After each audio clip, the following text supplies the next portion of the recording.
Nana. How are you? I'm doing well. How are you, IGLAQ? Good. What are you up to? I'm looking for something. Do you need help? Yes, please.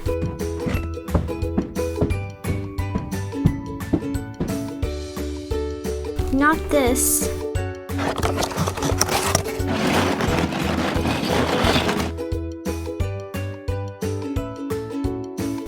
Here it is. What is it? It's a IGLAQ, or boat. Looks a little small for a IGLAQ. Could use a little paddle or a anguin. It is small. This one's for playing. Wow, that sounds awesome. It is a lot of fun. Wanna try? Can I? Sure, go ahead. Cool. Thank you. Where can I try it? Use that pool of water, or IGLAQ over there. Neat. Meow, meow, meow.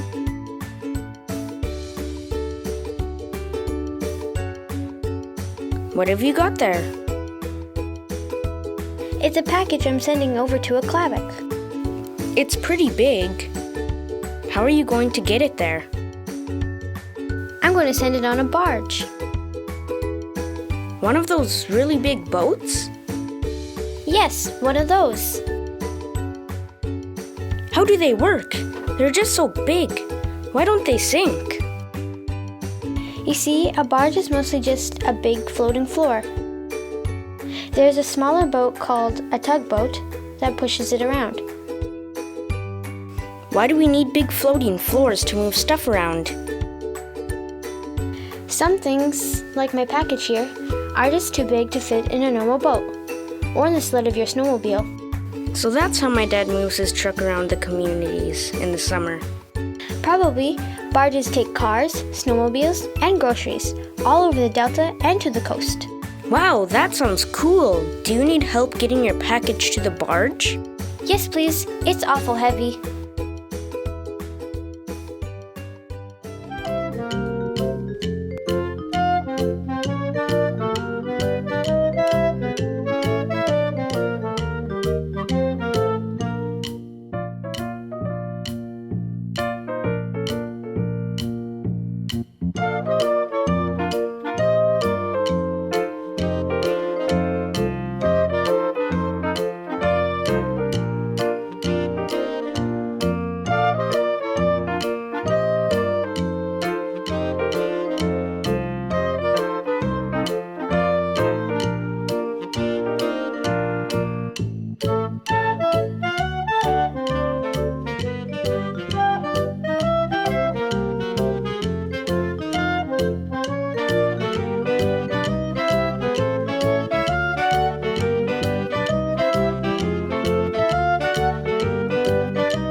carve a whale, you will need all the proper tools, a block of stone, and a place you don't mind getting messy.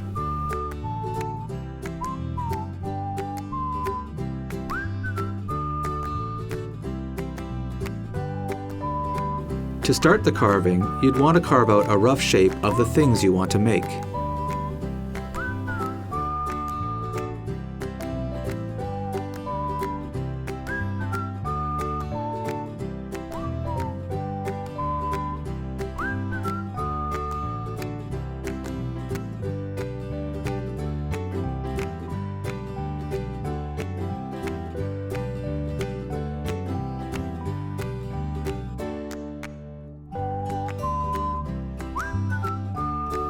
Now that you have a rough shape, start rounding it out.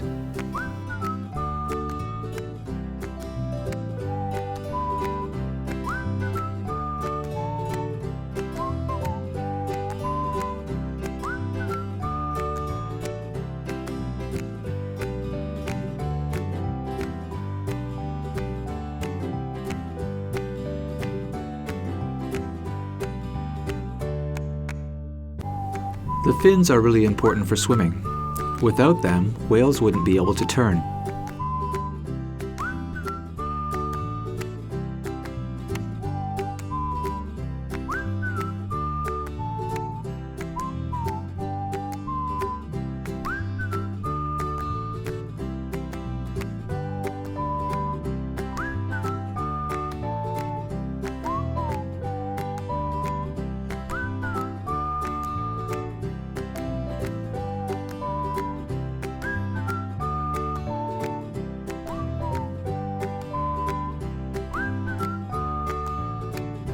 With our whale rounded out, and with fins, it's time to start working on the little details.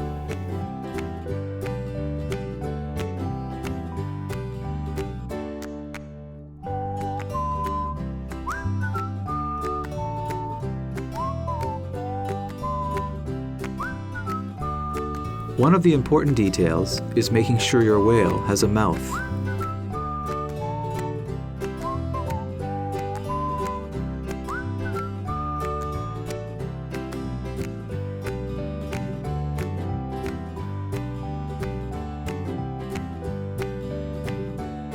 Once the detailing is done, start filing it down.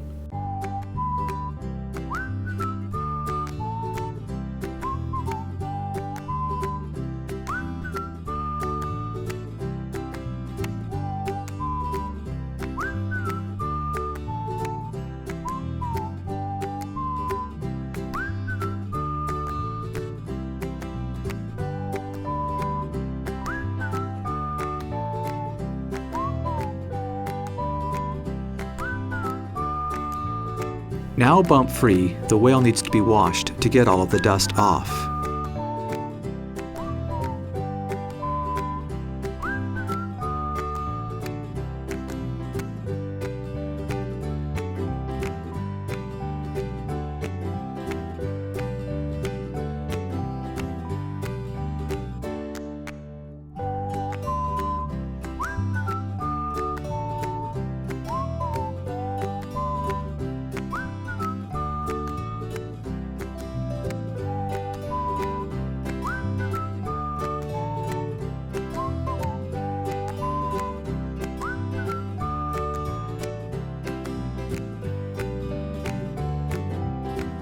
After washing, a coat of varnish is sprayed onto the whale.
Maria. Maria?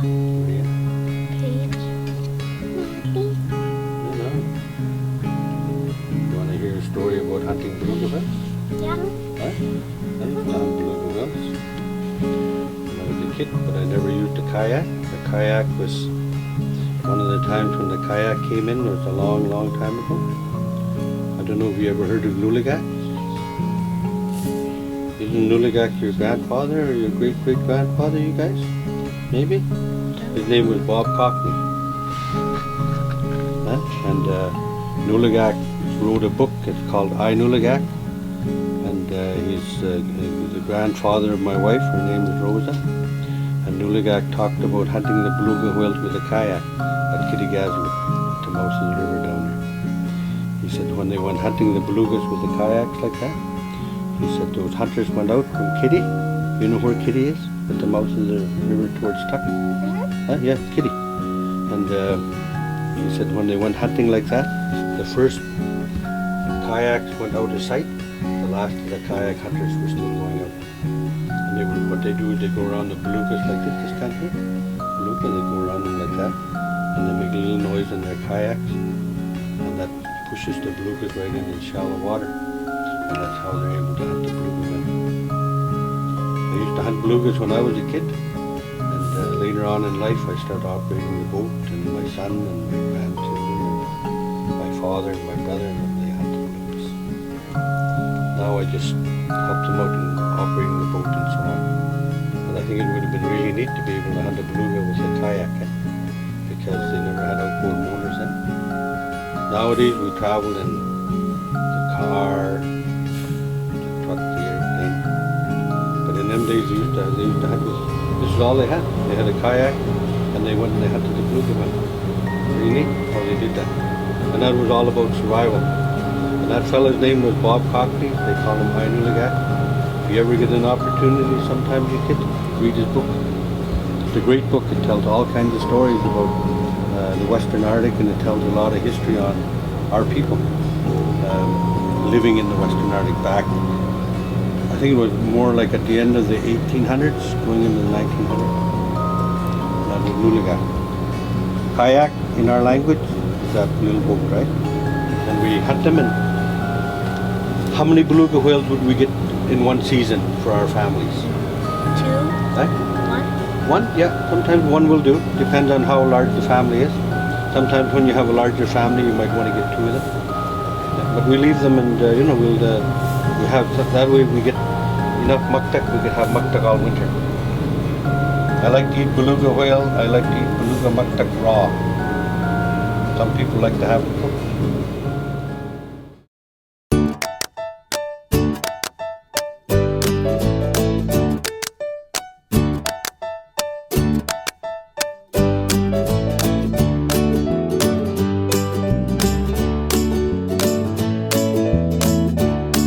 Ukauhek. Ukauhek. Ukauhek. Words. Words. Words. Ukauhek. Ukauhek. Ukauhek. Words. Words. Words.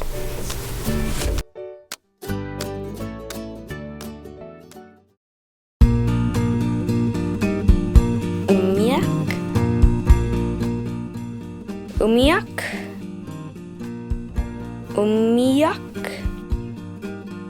Umiak. Umiak. Umiak. Umiak. Boat.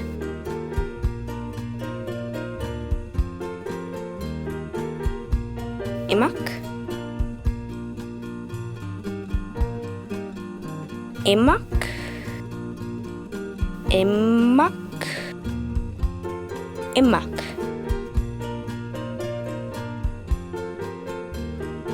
Imak. Imak. Imak. Water. Imak.